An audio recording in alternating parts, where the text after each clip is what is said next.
Hi, my name is Courtney Taylor. I'm going to be talking about the book Amazing You, written by Dr. Gail Saltz, illustrated by Lynn Averill Kravitz.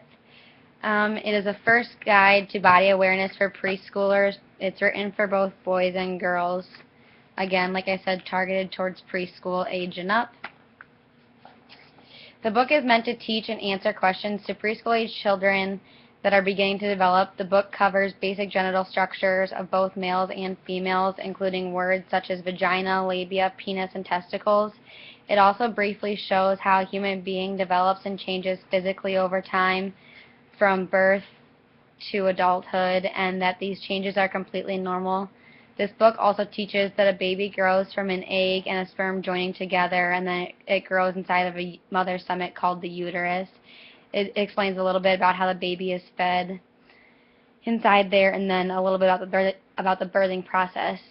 Since this book is meant for preschool-age children, it is meant for the parents to read it to or with the children.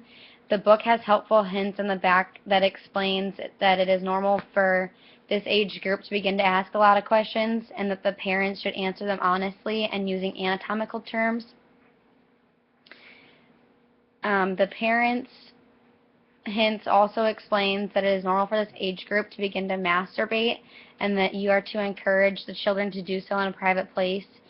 It encourages parents to teach children that no one else should be touching their private parts, that they're only theirs. As far as pregnancy, the hints explain that most children in this age group are not ready to learn about intercourse, nor do they need to know so yet. So you can give them minimal information about this without lying, such as the sperm in the egg and how and where the baby grows and where it comes out of, but they do not need to know exactly how it gets there. The reviews on this book are sort of mixed, some good, some bad, although most of them are positive. People say that their children enjoy this book and that it helped ease the awkwardness of teaching and answering their questions. Most of the common complaints are that it's too graphic, or for the age group that it's targeting, preschool.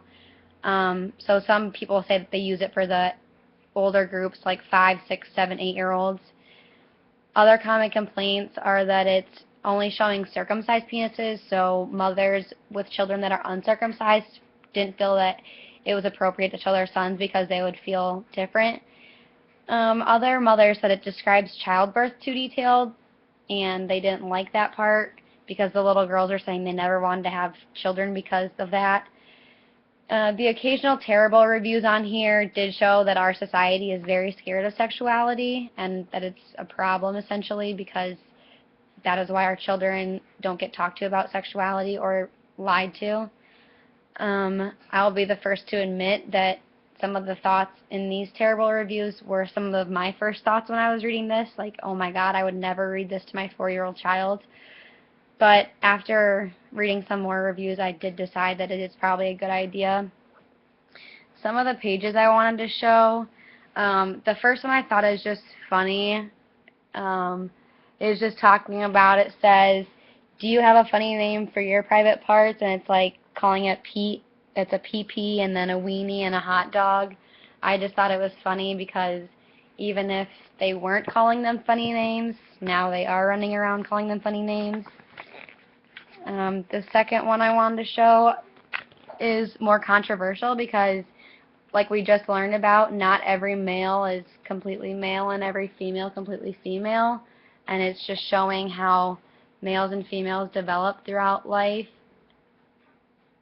So I just think that page is kind of controversial this day and age.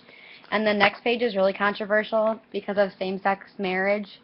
It's talking about how egg and sperm meet and how babies are made. And it says, when a man and woman love each other and decide they want to have a baby, a man's sperm joins with a woman's egg. From the egg and sperm, a baby will grow. I just think that page is controversial because if there is a child living in a same-sex family, I think that it's going to be very confusing for the child to be learning from this book. Thank you.